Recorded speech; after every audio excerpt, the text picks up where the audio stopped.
दोस्तों नमस्कार, मैं हूं नंदलाल शर्मा और आप देख रहे हैं नेशनल हेराल्ड नवजीवन और कौमी आवाज की साझा पेशकश। आज बिहार में एक प्रेस कॉन्फ्रेंस हुई।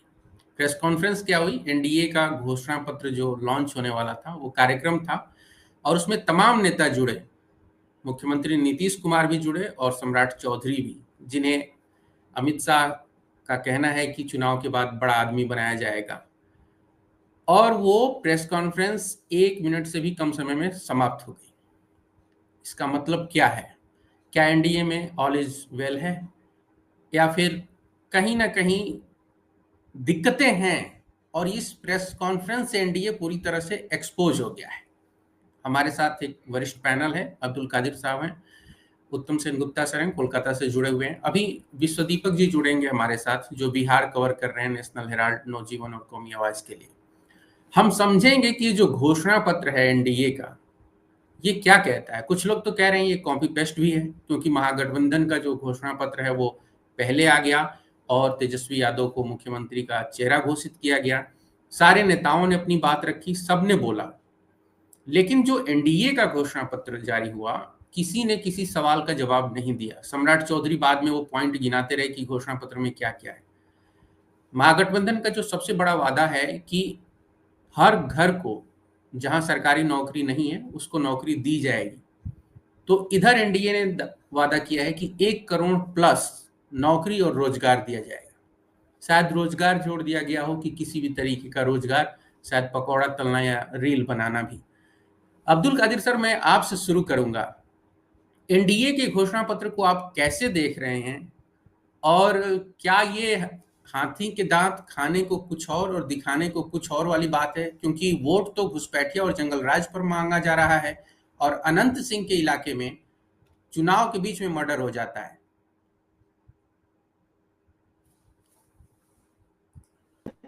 वो ये जो घोषणा पत्र जिसे आप कह रहे हैं, उसे मैं एक इंडिया का पैनिक रिएक्शन मानता हूँ।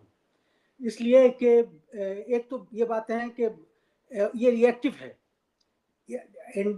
महागठबंधन ने जो अपना घोषणा पत्र दिया, उसके उसी को कॉपी करते हुए आपने कहा कि कट पेस्ट का मामला बहुत हद तक बनता है। और सबसे बड़ी चीज़ यह है कि ये एक तरह से सेल्फ कॉन्ट्रडिक्टरी है। आपको याद होगा कि जब तेजस्वी यादव ने कुछ दिनों पहले 10 लाख नौकरी देने की बात कही थी, तो उस वक्त नीतीश कुमार ही कह रहे थे कि पैसा कहाँ से लाएगा, बाप के यहाँ से लाएगा। और आज 1 करोड़ नौकरी देने की बात वो कह रहे हैं, जिसमें रोजगार से ज़्यादा नौकरी ही पर एम्फेसिस ऐसा लगता है। तो उनसे भी ये पूछा जा सकता है कि इस 1 करोड़ के लिए पैसा कहाँ से आएगा। और मेरे ख्याल में ये तो तेजस्वी जी से भी कुछ आगे इसलिए बढ़ गए कि तेजस्वी जी ने जब नौकरी देने की बात कही थी, तो उसमें जो बिहार का पॉपुलेशन है उसमें 26 लाख लोग पहले ही से ऐसे हैं जिनको सरकारी नौकरी है। बहुत से लोग ऐसे हैं जो इस तरह के सेल्फ एम्प्लॉयमेंट में हैं, जो नौकरी, और जाहिर सी बात है कि ज़्यादातर नौकरियां छोटे लेवल की होंगी, तो वहाँ नहीं जाना चाहेंगे। तो ये सब एक तरह का घालमेल हो रहा है और इसे हम पैनिक रिएक्शन की तरह ज़्यादा देखते हैं।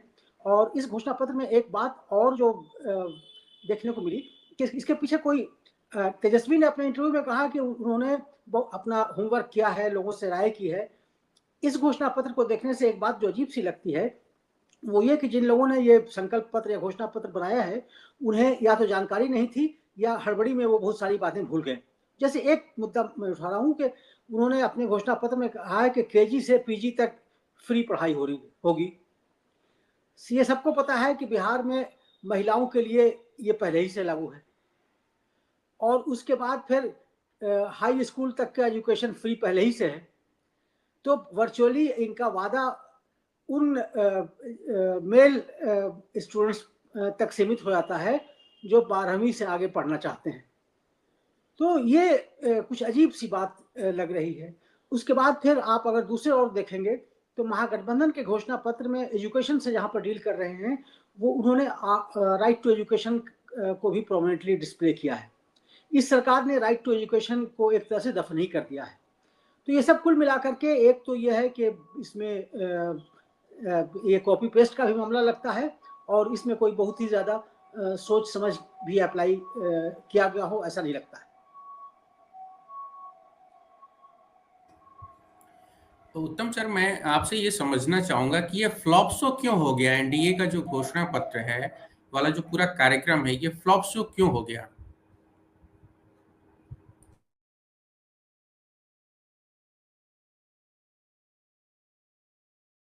आप अपने आप को अनम्यूट करिए सर।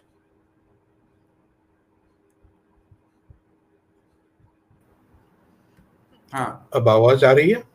जी जी जी।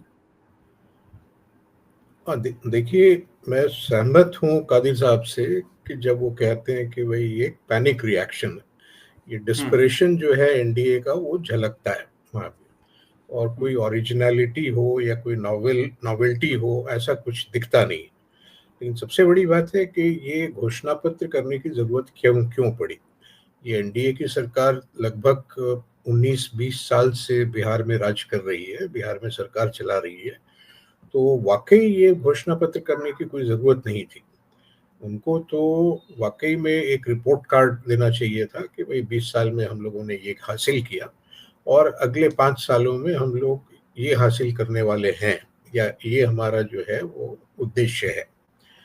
लेकिन जिस तरीके से इन्होंने किया, तो जाहिर है कि जो महागठबंधन ने वादा किया कि भाई हर एक घर में हर एक परिवार को एक सरकारी नौकरी दी जाएगी, तो उससे बौखलाकर और जल्दबाजी में ये घोषणा पत्र जो है वो जारी किया गया है।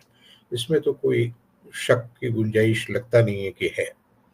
और इन्होंने पिछले 3 दिनों से माखौल उड़ा रहे थे, मजाक कर रहे थे कि भाई तेजस्वी का ये बकवास है, ये बेवकूफ़ है, ये बेवकूफ़ी भरा ये है। और मीडिया के भी बहुत सारे लोग जो हैं ये पूछ रहे थे कि भाई ये असंभव है कि हर एक परिवार को एक सरकारी नौकरी देना असंभव है वहाँ पे।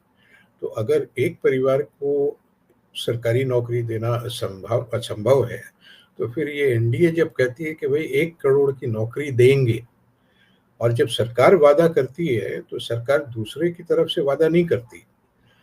सरकार अगर वादा कर रही है कि भाई 1 करोड़ की नौकरी देंगे, और आप गौर कीजिएगा कि इसमें कोई टाइम फ्रेम नहीं है कि वो 5 साल में नौकरी देंगे कि अगले 20 साल में देंगे, इसका कोई ज़िक्र नहीं है वहाँ पे। जहाँ महागठबंधन का ये है, उसमें ये ज़िक्र है कि भई हम 20 महीने के अंदर हम ये देना शुरू करेंगे वहाँ पे।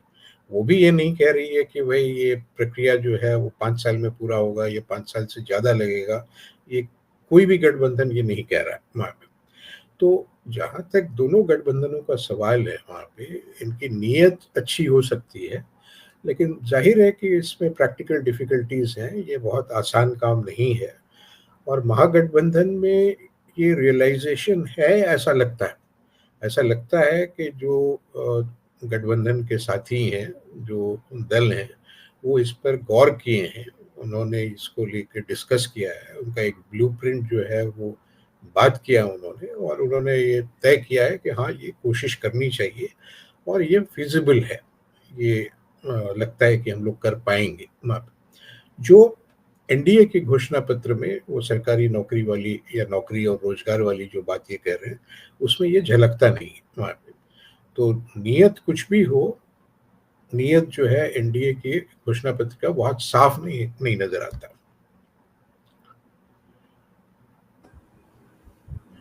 कादिर साहब, जो है, अगर हम देखें महागठबंधन की प्रेस कॉन्फ्रेंस को, तो वहां पर तेजस्वी को चेहरा घोषित किया गया था, लेकिन नीतीश को ऐसा नहीं किया गया है और लोग कहते हैं कि उनकी लीडरशिप में चुनाव लड़ेंगे। आपको लगता है कि शायद जो कुछ भी हुआ उस प्रेस कॉन्फ्रेंस में, उसकी एक वजह ये भी हो सकती है कि नीतीश को चेहरा घोषित नहीं किया गया है? देखिए, अगर गौर से देखें तो उन्होंने चेहरा घोषित कर दिया है। वो चेहरा नीतीश नहीं है, ये अलग बात है। एक तो ये है कि जब उस घोषणा पत्र पर थोड़ी बहुत जो भी चर्चा हुई, एक्सप्लेनेशन आया, वो उप मुख्यमंत्री सम्राट चौधरी की तरफ से आया।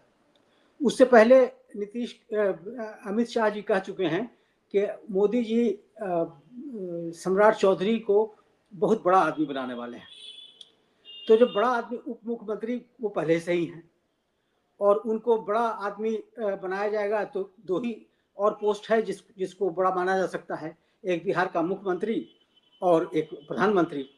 तो या तो वो प्रधानमंत्री की तो बनाएंगे नहीं। तो बहरहाल एक तरह से उन्होंने ये जाहिर कर दिया है कि उनकी चॉइस बिल्कुल इनडायरेक्टली किया है, लेकिन उनको ऐसा लगता है कि वो सम्राट चौधरी को का चेहरा कम से कम कैंपेन पीरियड में आगे इसलिए करना चाहते हैं ताकि वो ओबीसी का जो ब्लॉक है, अपर कास्ट तो उनके साथ बाई एंड लार्ज पहले से ही हैं, और नीतीश कुमार की जब सेहत खराब होने लगी और भी जब समाचार आने लगे, तो उनको ये चिंता सता रही है कि हमारा ओबीसी और ईबीसी वोट का क्या होगा।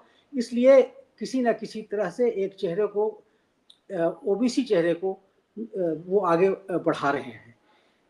उन्हें बनाएंगे, सरकार बनेगी, क्या होगा ये कहना मुश्किल है, लेकिन आज की तारीख में बीजेपी के लिए नीतीश कुमार से बड़ा चेहरा सम्राट चौधरी का है, ऐसा प्रतीत होता है।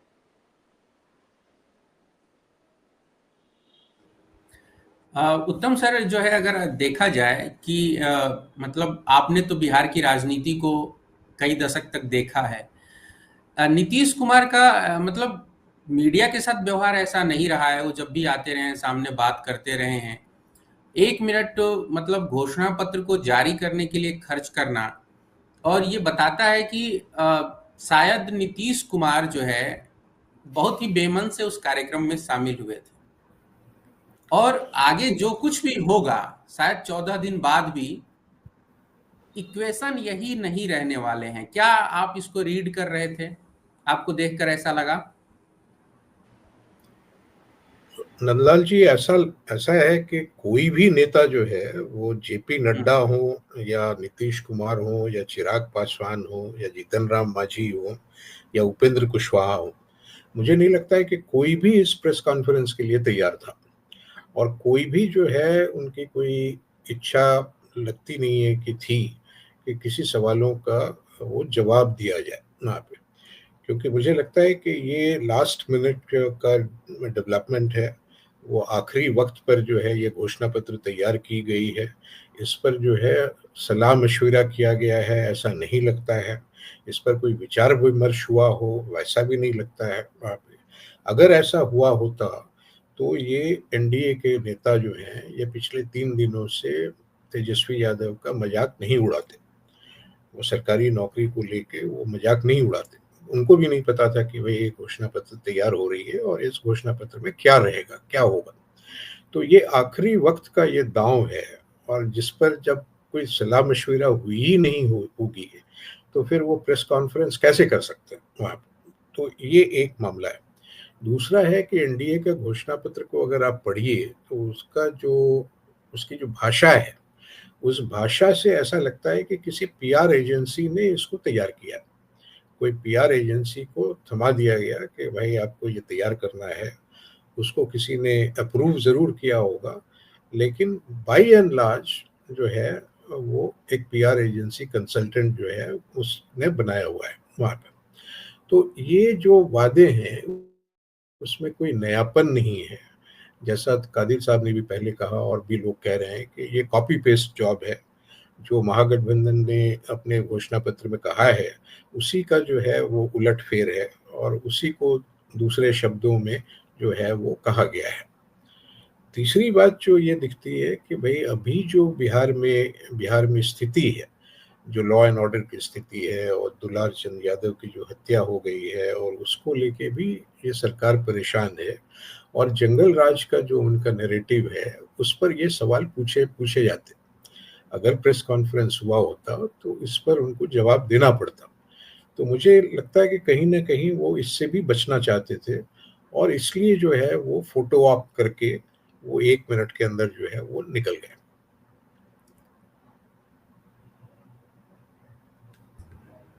लेकिन सर इससे एक मैसेज तो ये भी जाता है कि एनडीए के नेता ही अपने घोषणा पत्र को लेकर के गंभीर नहीं है। कादिर सर, आपको आवाज आ रही? सॉरी, मैं बस ये कहना चाह रहा था कि ये तो हम लोगों को लगता है कि वो गंभीर नहीं है, वो सोचते होंगे कि वो बहुत गंभीर है, और दूसरी बात है कि ये मैनिफेस्टो से चुनाव के इस वक्त जब 1 हफ्ते बचे हैं या 5 दिन बचा है प्रचार के वहाँ पे, उस वक्त कोई फायदा होता है कि नहीं होता है, मुझे समझ में नहीं आता कि इससे वोटर्स जो हैं वो इन्फ्लुएंस्ड होते हैं कि नहीं, वो पढ़ पाते हैं कि नहीं, अखबारों में जो लिस्ट छपी हुई है उसको वो गौर से देखते हैं कि नहीं, उस पर जो है वो कोई बहस होती है कि नहीं, ऐसा मुझे तो नहीं लगता। हाँ कादिर साहब। और यही नहीं, ये अगर आप हम लोग इतिहास देखेंगे तो ये जो है वो लगभग सभी पॉलिटिकल पार्टियां मैनिफेस्टो को एक जुमले की तरह या एक उसको एक फॉर्मेलिटी है, एक रिचुअल है, उससे ज़्यादा अभी तो कुछ मीडिया में प्रचार भी मिल जाता है। पहले अगर आप किसी से पूछते कि तुम्हारी पार्टी का मैनिफेस्टो क्या है, तो उनके नेता और कैंडिडेट्स भी नहीं बता पाते कि उनके मैनिफेस्टो में है क्या। और मैनिफेस्टो से ज़्यादा अब जो बात अभी समझ में लोगों को आ रही है वो ये कि तेजस्वी यादव ने अपना जो उनका जो मेन प्लैंक है अनएम्प्लॉयमेंट का, उसके माध्यम से चुनाव का जो नैरेटिव है उसको चेंज कर दिया है। और यहाँ तक कि बीजेपी का जो मेन मुद्दा रहा है घुसपैठिया जंगल राज की बात तो कभी कभी कर देते हैं, लेकिन उनको भी मजबूर कर दिया कि वो इनकी पिच पर आकर के खेलें। हर कैप्टन ये चाहता है कि बैटिंग पिच ऐसी हो जो उसे सूट करे, और तेजस्वी यादव ने उनको बीजेपी को ऐसी पिच पर खेलने के लिए मजबूर कर दिया है जो पिच बनाई है महागठबंधन ने। तो ये परेशानी रियल है। दूसरी चीज़ ये है कि अगर आप आम लोगों से बात करेंगे तो लगभग हर आदमी ये मानता है कि जो वादे हुए हैं, ये घोषणा हुई है, इसको पूरा करना बहुत ही कठिन है, लगभग असंभव है। लेकिन दूसरी बात जो लोग ये कह रहे हैं कि कम से कम फोकस में ये बात आ गई है। अनएम्प्लॉयमेंट, दूसरे वैसे मुद्दे जिनका जनता से कोई सरोकार नहीं है, उनकी जगह पर अनएम्प्लॉयमेंट की अगर बात आती है, मेन इशू बन जाता है इलेक्शन का, चर्चा में रहेगा। हो सकता है कि उसमें उसका कुछ परसेंटेज अगर 20, 30, 40% भी पूरा हो जाता है, तब भी लोगों को ऐसा लगेगा कि कुछ हुआ। तो वादा से ज्यादा ये कि बेरोजगारी जैसे इस मुद्दे को पिछले चुनाव में भी तेजस्वी ने उठाया था और इसका उन्हें फायदा ही मिला था। और ऐसा बहुत कम ही होता है कि एक ही मुद्दा कई बार इलेक्शन में काम आए, लेकिन हम ये देख रहे हैं कि ये बेरोजगारी का ऐसा मुद्दा है जिसने फायदा किया था 2020 में भी पहुंचाया था तेजस्वी यादव को, और अभी तक जो सूरत है उससे ऐसा लगता है कि आने वाले चुनाव में भी इसका उनको अच्छा खासा फायदा मिलेगा। विश्व दीपक जी, आप बिहार में घूम रहे हैं, आपने देखा होगा एनडीए का घोषणा पत्र जारी हुआ है और महागठबंधन का कुछ दिन पहले जारी हुआ था। आपको जमीन पर कुछ सुनाई दे रहा है कि लोग महागठबंधन या एनडीए किसी के भी मैनिफेस्टो को केयर करते हैं, उस बारे में बात करते हैं, या उनको लगता है कि ये जरूरी कागज है, इसे पढ़ा जाना चाहिए? देखिए, मैनिफेस्टो के बारे में बात करने के लिए, एक सजग बातचीत करने के लिए एक बहुत ही मतलब आप ऐसा कह सकते हैं कि एक बहुत ही जागरूक और शिक्षित समाज चाहिए। और ये बहुत शिक्षित समाज का लक्षण होता है कि वो किसी पार्टी के प्रोग्राम पर, मैनिफेस्टो पर बात करे। लेकिन बात ये है कि मैनिफेस्टो से इतर अगर आप बात करें तो उसकी जो मुख्य घोषणाएं हैं उसके बारे में तो बात होती ही है। और बेरोजगारी और पलायन जैसे जो मुद्दे हैं जिसको तेजस्वी यादव ने खास तौर से बड़ी जोर-शोर से उठाया था, शिद्दत से उठाया था, और महागठबंधन ने जिस पे काफ़ी फोकस किया था, पलायन रोको यात्रा किया था कांग्रेस ने, उसके बाद कन्हैया कुमार ने एक यात्रा की थी, उसके बाद तेजस्वी ने इस मुद्दे को उठाया। तो ये मुद्दा लोगों के बीच चर्चा का विषय तो है ही, निश्चित रूप से चर्चा का विषय है। और रही अगर अब आप ये बात करेंगे कंपैरिज़न की कि कौन एनडीए की ज़्यादा चर्चा हो रही है या महागठबंधन के मैनिफेस्टो की ज़्यादा चर्चा हो रही है, तो आप ये कह सकते हैं कि मैंने ऐसा लोगों को कहते हुए सुना है कि जो एनडीए का जो मैनिफेस्टो है, उनका जो संकल्प पत्र जिसे वो कह रहे हैं, वो एक तरीके से महागठबंधन की कॉपी है।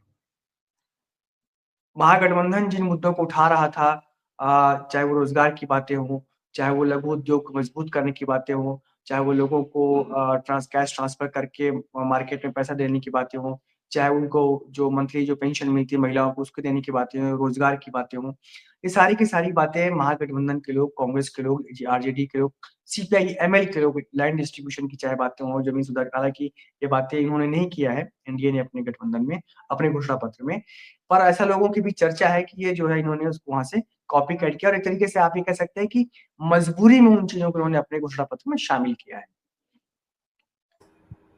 अगर वो ये कह रहे हैं कि कॉपी किया है, तो क्या वो ये कह रहे हैं कि तेजस्वी नौकरी का जो वादा कर रहे हैं उसे पूरा करेंगे? उन्होंने पिछली बार 17 महीने के कार्यकाल में किया था, जो आरजेडी बात करती है। क्या वो इस तरीके की बात करते हैं कि तेजस्वी के वादे पर ज्यादा भरोसा है, या उन्हें या मोदी के वादे पर ज्यादा भरोसा है? ऐसी कुछ बातें सुनी आपने?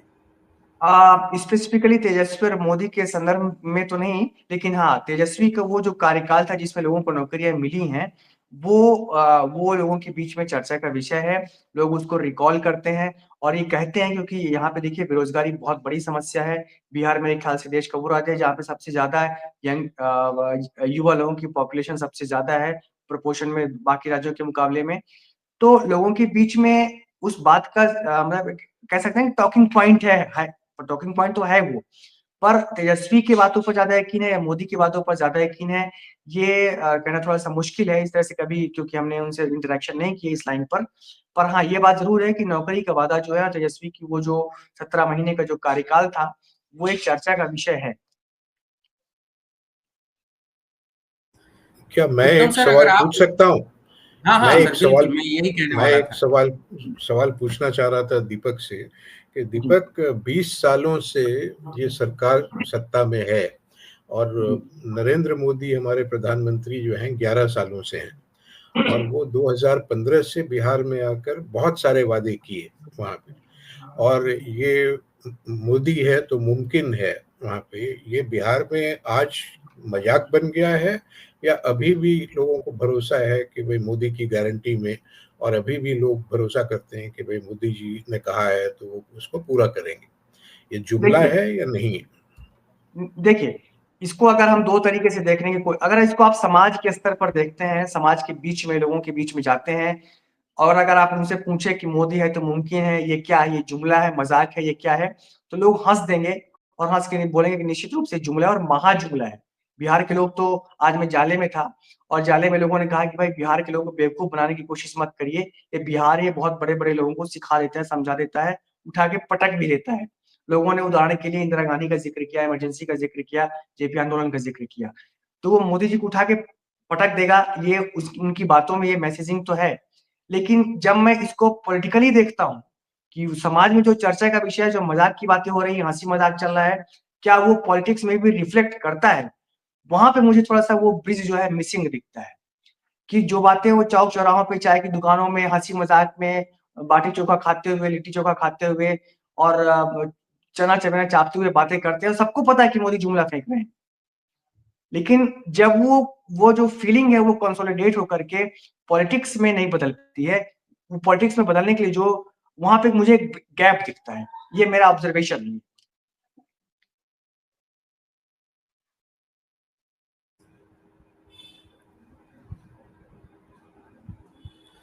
कादिर सर... लेकिन आज दीपक, आखिरी सवाल दीपक से कि भाई आज जो बातचीत हुई, क्या इतना जल्दी लोगों में ये पहुंचा कि एनडीए ने क्या वादा किया है, और सरकारी नौकरी को लेके दोनों गठबंधन ने वादे किए हैं वहां पे 1 करोड़ और हर एक परिवार में एक सरकारी नौकरी, ये दोनों को लेके क्या बातचीत हो रही है और इसका देखिए क्या ये प्रभाव बात, है? जी, मैनिफेस्टो से इसका संबंध नहीं है, मतलब लोगों के बीच में नौकरी की बातचीत तो है और लोग ये रिकॉल करते हैं कि तेजस्वी ने अपने पहले कार्यकाल में बहुत अच्छी नौकरियां दी थी और वो नौकरी देने का मुद्दा लगातार तेजस्वी, आरजेडी, महागठबंधन, कांग्रेस उठा रही है। इस बात की लोगों में ऑलरेडी चर्चा है और ये मैनिफेस्टो लॉन्च हो गया है, तो उनको थोड़ा सा उस चीज को एक तरीके से आप कह सकते हैं कि वो आधिकारिक घोषणा जैसी उसकी हो गई है, लोग इसको इस रूप में देखते हैं और इसकी चर्चा है। मैं अभी दरभंगा में हूँ, अभी जयनगर में, उसके पहले मैं जाले में था, मधुबनी में था, बेनीपट्टी में था, उन तमाम इलाकों में जहां जहां भी मैं गया तो हर जगह एक बात उभर करके सामने आई कि हमारे जो प्रदेश का जो युवक है वो बेरोजगार है। कहीं भी वो मजदूरी करने वो दिल्ली आता है, मुंबई जाता है, जो थोड़ा सा ज्यादा दूरी तक जा सकता है तो वो अबू धाबी जाता है, दुबई जाता है, मुस्लिम गांवों में गया, इलाकों में गया, और उन्होंने बड़े दुख के साथ कहा कि देखिए अबू धाबी में जाकर के मजदूरी करना कोई हमारा शौक नहीं है, लेकिन हम क्या करें, दुबई में मेरा एक बेटा रहता है, वहां जाके मजदूरी करता है, तो मजदूरी ही तो कर रहा है। तो मजदूरी और बेरोजगारी पलायन एक बहुत बड़ा मुद्दा है। और इस घोषणा पत्र से ये जरूर हो गया, उसकी एक आधिकारिक तौर पर उसकी घोषणा हो गई है। अब इसका इम्प्लीमेंटेशन कैसे होगा, सरकार बनेगी नहीं बनेगी, वो एक बात की बात है, लेकिन हाँ चर्चा का विषय जरूर है, निश्चित रूप से है ये।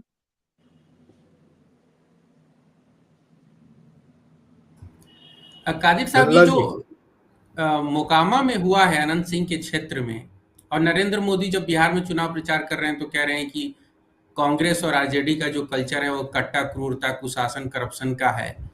ये कोई मुद्दा बन रहा है जो दुलार चंद यादव की हत्या हुई, आपको लगता है? आप मतलब मैं विश्व दीपक जी से भी जानना चाहूंगा इसके बाद, पहले कादिर साहब अगर बताएं तो। देखिए, ये जंगल राज एक ऐसा सिक्का है जो अब बहुत हद तक घिस पिट चुका है। उसकी एक वजह यह है कि अब एक आबादी का एक बहुत बड़ा हिस्सा है जिसने वो वक्त देखा नहीं है। और आज के जो हालात हैं, अगर आप देखें तो बिहार में लॉ एंड ऑर्डर की सिचुएशन उस तरह की है, मीडिया उसे नहीं दिखा रहा हो, लेकिन जिसको ये लोग जंगल राज कह रहे हैं उससे कोई बहुत बेहतर सिचुएशन है, ऐसा मैं नहीं मानता। और एक तो राजनीति में ड्रामाबाजी का जो एक पहलू आया है, और ख़ास करके एनडीए जिस तरह से उसको आगे बढ़ाती है। मैं एक बहुत ही दिलचस्प बात आपको बताने जा रहा हूँ, और मैं इसकी पुष्टि तो नहीं कर सकता। अभी टिकारी के एमएलए पर बहुत चर्चा हुई कि उन पर जानलेवा हमला हुआ और ये हुआ, वो हॉस्पिटलाइज भी हुए। लेकिन यहाँ पर जो उन्हीं के पार्टी के स्रोत से जो अंदर की जानकारी आ रही है, जिनकी मैं फिर से कह दूं कि जिनकी मैं पुष्टि नहीं कर रहा हूं, लेकिन बहुत हद तक विश्वसनीय लगती है, वो ये है कि जो नरेशन आया है, जो कि घटना कैसे घटी, उसके अनुसार ये विधायक जी का काफिला जा रहा था। किसी गांव में सड़क बिल्कुल टूटी हुई थी, बड़खाबड़ थी, बारिश हुई थी जिसकी वजह से कीचड़ भी थी। तो उस गांव के लोगों ने उनके काफिले को रोका और एक तरह से उन्होंने कहा कि आप खुद पैदल चल कर देख लीजिए कि इसकी हालत क्या है। अगर आप खुद 20-25 कदम भी चल लेंगे तो बात समझ में आएगी। हम तो विधायक जी से गलती ये होगी कि उन्होंने वो चैलेंज, वो चुनौती स्वीकार कर ली, और स्वीकार करने के बाद वो चलने लगे। कुछ ही देर जाने के बाद, जैसा कि कहा जा रहा है, फिर मैं कह रहा हूँ कि मैं उसकी पुष्टि नहीं कर रहा हूँ, कि विधायक जी गिर गए, और गिरने से उन्हें कुछ चोट आई, उनके हाथ में चोट आई। गिरने के बाद वहां पर का एक युवक, उसे हंसिया गया। बिहार में या बहुत जगह पर तो आप देखेंगे कि लोग अगर कोई गिरता है तो एक सेक्शन वो भी है जो उसका अगर वो बहुत ज़्यादा इंजरी वगैरह नहीं हो तो उसका आनंद लेता है, ये आम बात है। तो वो लड़का, उसे हंसी आ गई, वो हंसने लगा। इन विधायक जी के काफिले के किसी सदस्य ने उस लड़के को थप्पड़ जड़ दिया, और उसी के बाद जो भी घटना घटी हो, पत्थरबाजी हुई हो, ये सब उसी के बाद हुई है, ऐसा कहा जा रहा है। मैं फिर से कह दूं कि पुख्ता तौर पर तो मैं लेकिन बात बहुत ही लगती है। और फिर जो विधायक जी का अपना भी जो व्यवहार रहा कि हॉस्पिटल में अगर आप देखेंगे तो बहुत ही आराम से लेटे हुए नजर आएंगे, ऐसा नहीं लगेगा कि वो पीड़ा में हैं। और उसके बाद फिर कुछ ही घंटों में उन्हें छुट्टी भी मिल जाती है, जबकि पहले बात हो रही थी कि उन्हें काफ़ी गंभीर चोटें आई हैं। और तो इस तरह से एक नरेशन बिल्ड करने की, एक स्टोरी बिल्ड करने की कोशिश होती है जिसका वास्तविकता से बहुत ही दूर का भी कुछ लेना देना नहीं है। मैं ये कह रहा था कि ये एक हाइप क्रिएट करके, एक ऐसी सिचुएशन क्रिएट करके, और बल्कि अगर मंत्री के विधायक के साथ ऐसा हुआ तो उसके लिए बहुत हद तक खुद उनकी सरकार भी जिम्मेदार मानी जा सकती है, उन्हीं की सरकार है। और मैं आपको एक और दिलचस्प बता दूं कि ये कुछ पहली बार ये इस तरह की घटना नहीं हुई। मुझे याद है कि कांग्रेस के एक विधायक हुआ करते थे और चुनाव के दौरान कथित रूप से उनकी पिटाई हुई, वो हॉस्पिटल में एडमिट हुए, और मेरे सामने जब डॉक्टर्स ने उनको दवा देनी चाही तो टाल मटोल करने लगे, आनाकानी करने लगे, और फिर फोटो खिंचाई उन्होंने और फोटो खिंचा करके डिस्चार्ज हो गए। तो ये इस तरह की बातें भी आ रही हैं। इसलिए ये बात भी सही है कि जो सिटिंग विधायक हैं, बहुत जगह से ये खबर आ रही है कि उनका विरोध हो रहा है, उन्हें लोग गो बैक भी कह रहे हैं, उनके साथ कुछ अच्छा व्यवहार नहीं हो पा रहा है। ये बातें भी सही है। हाँ, जहां तक रही बात मोकामा की, तो एक बात तो साबित कर दी कि अगर बिहार में कभी जंगल राज था तो वो अभी भी कायम है। जिस तरह से वो बोलते हैं कि अंधेरा कायम रहे, तो जंगल राज भी किसी न किसी रूप में कायम है। और बहुत सारे लोग ऐसे हैं जो ये कहते आए हैं और कुछ लोगों को विश्वास भी होने लगा है कि नीतीश कुमार को अपराध से बहुत नफरत है, अपराधियों से बहुत नफरत है। शायद ये लोग भूल गए हैं कि 2000 में पहली बार जब मुख्यमंत्री बनना चाह रहे थे तो बिऊर जेल में वहाँ जितने बड़े अपराधी थे उनका आशीर्वाद लेने नीतीश कुमार जी गए थे। तो उन्हें अपराध से कोई बहुत घृणा रही हो, मैं तो ऐसा नहीं मानता। ठीक सर, हम आएंगे आपके पास वापस। विश्व दीपक जी, जो है आप कुछ सुन रहे हैं ग्राउंड पर, क्या इसको लेकर के आक्रोश है लोगों में कि ये क्या जंगल राज बना रखा है या ये मंगल राज है? निश्चित रूप से आक्रोश है लोगों में। और मैं पुष्य मित्र से बात कर रहा था, मैं देख रहा था कि उन्होंने इस पे एक लंबी रिपोर्ट की है और उन्होंने लिखा है और बताया है कि जब उनके शव को पोस्टमार्टम के बाद उनका अंतिम संस्कार के लिए ले जाया जा रहा था, तो रास्ते भर लोगों ने लाइन लगा करके खड़े रहे और लोग एक तरीके से उनकी जो अंतिम यात्रा जो है उनमें काफी लोग उमड़े और वहाँ पे आनंद सिंह के विरोध में, सरकार के विरुद्ध में नारे लग रहे थे। काफी गुस्सा था और यहाँ तक कि कई बार जो मुख्य धारा की मीडिया है, जिसको हम गोदी मीडिया कहते हैं, उनके खिलाफ भी नारेबाजियां हुई। तो निश्चित रूप से इसको लेकर के आक्रोश है लोगों में।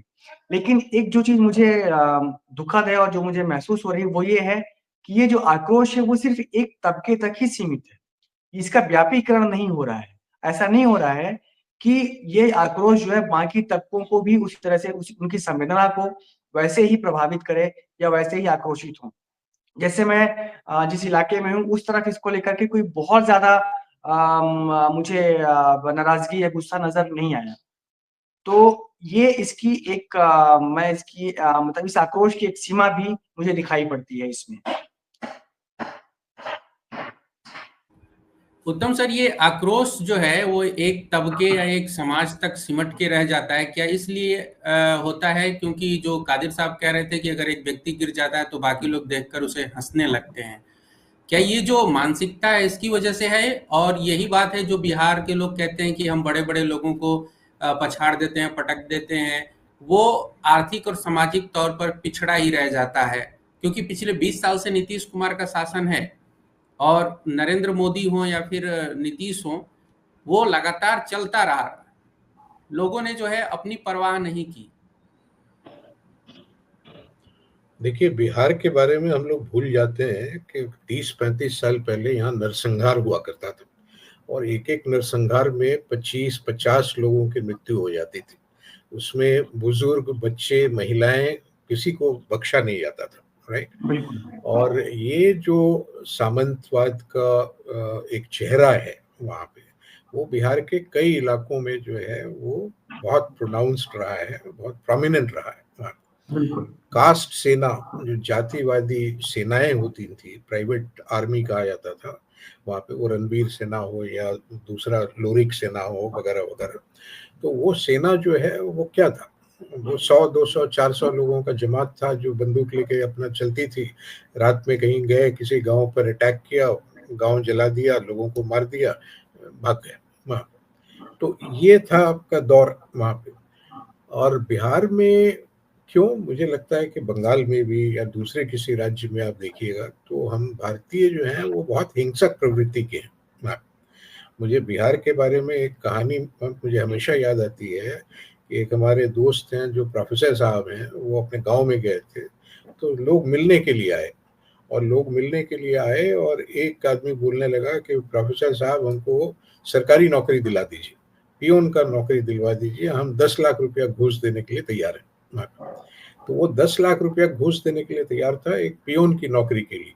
तो ये प्रोफेसर साहब हंसने लगे, वो कहे कि भाई तुम यहाँ खेती बाड़ी कर रहे हो, तुम क्यों जाना चाहते हो और क्यों 10 लाख रुपया तुम घूस देना चाहते हो। बाकी लोग हंसते हुए बताया कि ये मर्डर एक्यूज्ड है। तो ये घबराए बहुत, बोले कि मर्डर एक्यूज, तुमने मर्डर कर दिया? बोला कि हाँ मर्डर कर दिया। बोले कि किसको मर्डर कर दिया? तो फलाने को मर्डर कर दिया। बोले कि क्यों मर्डर कर दिया? बोले कि हम उसका हथियार छीनने के लिए गए थे वहाँ पे और वो रेजिस्ट करने लगा। वो रेजिस्ट करने लगा तो हम क्या करते वहाँ पे? हम अपने को बचाते कि हथियार लेते? मार दिए वहाँ पे। बाकी लोग गोली चला रहे थे तो हमको भागना भी था, तो हमने मार दिया वहाँ पे। तो ये बहुत कैजुअली जो है ये सब होता है। प्लस ये जो सवाल है मोकामा में जो हुआ है, वो सवाल ये है कि भाई चुनाव के दौर में फायर आर्म्स लेके, बंदूक लेके लोग घूम रहे हैं वहाँ पे, तो चुनाव आयोग और पुलिस क्या कर रही है? पटना से जो पुलिस का बयान जारी हुआ है उसमें कहा गया है कि भाई हम लोग को सूचना मिली तो हम लोग वहाँ गए, वहाँ जाके ये देखा। अरे जब अनंत सिंह जैसे आदमी जो है घूम रहा है वहाँ पे प्रचार कर रहा है, तो उसके अगल बगल में कोई पुलिस नहीं है, एक पुलिस की गाड़ी भी नहीं है। और वहाँ पे गांव के वो पगडंडियों में वो कौन से सीसीटीवी ढूंढ रहे हैं भाई? वो कहते हैं कि भाई हम सीसीटीवी खंगाल रहे हैं वहाँ पे। किस तरह का सीसीटीवी उनको वहाँ पे मिलेगा वहाँ पे? तो कहीं ना कहीं चूक भी हुई है। और चुनाव आयोग के लिए भी एक सबक है कि भाई बिहार में अगर आप छूट देते हैं तो ये स्थिति बहुत भयानक हो सकती है। और जातिवादी हिंसा पनपेगा कि नहीं पनपेगा इतना जल्दी तो कहा नहीं जा सकता है, लेकिन उसकी संभावना से भी इनकार नहीं किया जा सकता है। और ये कहीं ना कहीं लगता है कि भाई अगर इस पर जल्दी से अंकुश नहीं ये लगाया गया तो ये हाथ से बाहर निकल सकता है। तो ये बहुत भयानक स्थिति होगी वहाँ पे। बहुत सर, आपने जो कहा वो बिल्कुल वाजिब बात है। लेकिन एक आखिरी बात मैं कहना चाहता हूँ कि दोनों मैनिफेस्टो को अगर आप पढ़ें तो एक चीज में जो है वो बहुत साफ हो जाता है कि महागठबंधन का जो मैनिफेस्टो है वो बहुत ज़्यादा स्पेसिफिक है। वो बहुत ज़्यादा स्पेसिफिक है और उससे ये लगता है कि महागठबंधन के जो दल हैं उन लोगों ने आपस में जो है इसको लेके सलाह मशवरा किया है। क्योंकि वो जब डिग्री कॉलेज की बात करते हैं तो वो लिखते हैं कि भाई 138 प्रखंड में डिग्री कॉलेज नहीं है, हम 138 प्रखंड में डिग्री कॉलेज लगाएंगे। तो इसका मतलब है कि कुछ तो सर्वे किया होगा कि उनको पता है कि 138 ये में किया है। कृषि के बारे में जो उन्होंने किया है मुझे पता नहीं, वो कृषि एक्सपोर्ट जो है वो बढ़ाएंगे, एनडीए घोषणा पत्र में ये सब है। जबकि महागठबंधन कह रही है कि भाई हम एमएसपी देंगे, हम मंडी सिस्टम को वापस लाएंगे, हम एपीएमसी को वापस करेंगे वहाँ पे। तो ये प्रोक्योरमेंट जो है वो स्टेट करेगी, सरकार जो है वो प्रोक्योर करेगी। वो बहुत स्पेसिफिक जो है वो रेमेडी जो है वो सजेस्ट कर रही है वहाँ। तो ये एक बहुत डिस्टिंक्टिव फीचर है दोनों मैनिफेस्टो को अगर आप कंपेयर करें तो। तो आपका जो शीर्षक था कि भाई किसमें है कितना दम वहाँ पे, है ना? तो वैसे तो शायद दोनों में दम है या दोनों में दम नहीं है, वो अलग बात है। लेकिन ये चीज जाहिर है कि भाई एनडीए ने जितना ध्यान दिया है अपने मैनिफेस्टो में उससे कहीं ज्यादा ध्यान जो है वो महागठबंधन ने दिया है, ऐसा लगता है।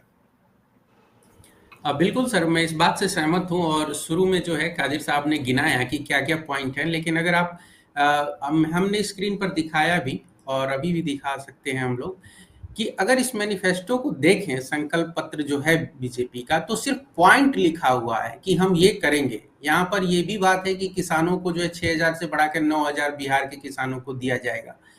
चलिए ये तो आप अकाउंट में डाल देंगे, लेकिन जो 1 करोड़ प्लस नौकरियां ये कैसे करेंगे, ये सवाल है। और जब तक ये सारी डिटेल्स नहीं आती हैं फिर वही बात आ जाती है जैसे कि तेजस्वी से सवाल किया जाता है कि बजट कहाँ से आएगा, कैसे करेंगे, पैसा नहीं है, ये सारी चीज़ें हैं। आगे हम बातचीत करते रहेंगे इस पे। और पैनल हमारे साथ है, हमारे दर्शक हमारे साथ हैं। और दर्शकों से अपील है कि अगर वीडियो आपको पसंद आए तो इसे शेयर करें, दोस्तों तक पहुंचाएं और अपनी प्रतिक्रियाएं जरूर दें, उस पर हम बात करेंगे। आप सबका शुक्रिया, नमस्कार, धन्यवाद।